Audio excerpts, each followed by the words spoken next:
I tell a lot of newer agents who want to build business through open houses, you should door knock, you should hand out flyers. I had 5 deals in my first 2 open houses.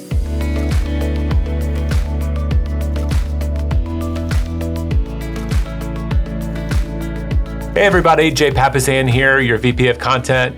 I have the luxury of chatting with Alan Chargin. For someone who's been in the business for as short a time as you have, we have you last year doing 85 units for over 60 million. When you're talking about how you approach open houses, what's kind of the formula that works for you, Alan? I think the best thing about open houses is that they are inherently open. So I think it's great that people can just come off the street with no real obligation, or like they don't have to necessarily raise their hand in any significant way. And so if you have an agent there who's inherently knowledgeable, but also very earnest about helping people, then it can be a real win-win, because they don't even know we're there to get a client. People can come in and they can see if they get a good feeling for you, then they may answer your text tomorrow, they may answer your email, or they may not, but it's up to them. And it's our prerogative to know what it is they need. What do they not know they need that they need? How can we show them they need it? And how can they show them that we're the person they should hire to then go get that thing? How often do you do open houses? Like when you look at your month, do you plan to do one every week, or what's the frequency? When I first started, I was doing like 1 a week, sometimes 2 a week. Then now that I've gotten busier and busier, the bandwidth obviously reduces and changes, and I have more clients to serve. So I'm probably doing more like, I'll probably do 26 open houses this year, which is half of what I'd like to be doing. How do you go about selecting the homes, townhomes, condos, whatever it is you hold open? What's your criteria for that's one I want to hold open? The most common misconception with open houses is people want the sexy new listing.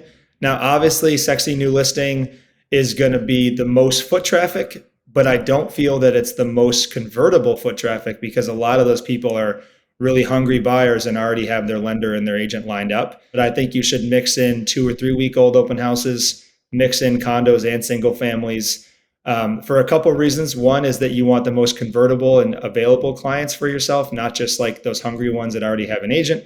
And then 2, you want a little bit of diversity. Many agents could benefit from diversity of client, because if you have 10 clients all looking for the 4-bedroom in the same school district, now it starts to become a little challenging to serve those 10 clients and get them all good results, versus if you have 2 clients looking for a 4-bedroom, 2 looking for a 1-bedroom, 1 looking for a studio. Now you can kind of better serve all their needs and have a higher chance of success.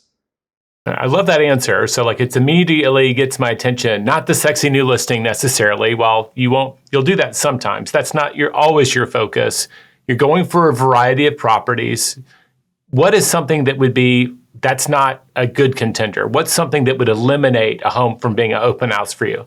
The bad ones would probably be over 2 months on the market maybe, and every market's different. So maybe some markets 2 months is not a long time, but in our market, 2 months is a very long time. Honestly, every seller needs help. So maybe even that listing agent with that challenging listing, maybe you go to them and say, hey, I'll host 2 open houses for you the next 2 weekends. Now it's a fresh listing in terms of the open houses that they're going to be marketing. Oh, I love that. That's a good nuance, right? Where you can come in, take something that might have been stale, make it more fresh, and in that bump, get more traffic to your open house at the same time. You've selected the home. How would you coach someone to market it, knowing that you've been so transparent, you don't always do all the steps yourself? But what do you think are the best methods to market that open house to maximize the chance that you'll have good traffic? I feel like if somebody read a book on speed dating, it'd probably apply really well to what I'm going to say about open houses, because you do kind of get this like 5 to 10 minute window with somebody that could be very impactful on your life and on their life. But it's like you got to hit the notes in a very quick and concise way. It's just because the window of opportunity is so narrow. There's 2 columns. There's competency and there's rapport. Some of these clients you're going to meet and you're going to compel them solely on rapport, and they just find you interesting or similar to themselves and they want to work with someone like that.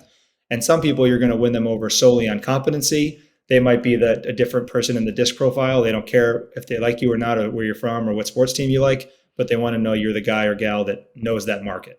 And some will be a combination of both. You can establish rapport and you can establish like your competency.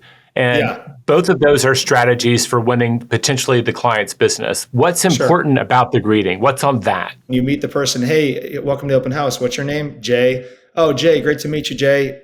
Jay, where are you coming from, Jay? Like, just overuse their name, and that'll help you remember it, help them feel known and seen. Like, try to really mean it when you really care about someone's name. Try to care about it, because I think they can kind of smell if you're trying to sell them or just trying to help them. Are there any other questions that you would ask them? Like, when you get past that, I've exchanged names, do you like just open up with a generic, what brings you out today? Or is it something else? My favorite question is, how did you hear about the open house today? I really don't like asking the first question to be, do you have a realtor? Are you working with an agent? But if they say Zillow or saw a flyer or walked by your sign, now you can at least engage in a way that they may be a possible client for you. Remember, they got off their couch to see a house, not to get a realtor. You're there to get a client, but they don't even know that's why you're there. That's why they're there yet. So don't assume that the first 30 seconds, they want you to have their cell number. So I like to end with the sign-in request. After, if I've successfully built rapport or competency or both, they now have a strong incentive to give me their real email and their real number, and not just give me the information, but actually have any kind of desire to hear from me again. You've greeted them, you've got their name, you've got a sense of what brought them there. They might lead with, I've got an agent. That changes things. You build rapport. How do you move to competency? I'll usually, in my follow-up text or email, I'll try to get that profile in front of them as soon as possible, so they kind of see not just that I get a good feel from that guy in person and he sounds like he knows what he's talking about. So You've had the greeting, you met them, hopefully you built positive rapport, you've established that they're not working with another agent, you've asked them to share their contact information. Do you do that on the seller's behalf, or do you just say, so I'd like to follow up with you? I do tell them that I want to let the seller know who was there and solicit their feedback in a more formal setting to present to the seller, which is true. But of course, it's also for the chance of building to your network and being their agent. You're not a listing agent mode when they don't have an agent, but when they don't have an agent, now you have at least the ability to earn their trust. And I have found that if you only become a shill for the home you're standing in, it doesn't really earn their trust. I've actually sold several listings that I met somebody at that open house. I sold the house to them, but I didn't even do that by talking about how great the house was. I did it by earning, at least in my opinion, I did it by earning their trust, getting hired by them as their professional, and then their journey naturally ending at that house being the right house for them. They don't have a realtor. They need a realtor to give them the information they need to make the right decision for them. And it could be that house. It might not be that house. So one final question before we wrap this up, Alan. What's the right way to follow up? There's no right way, but the most right way is probably sooner and more formal and more firmly than people naturally want to.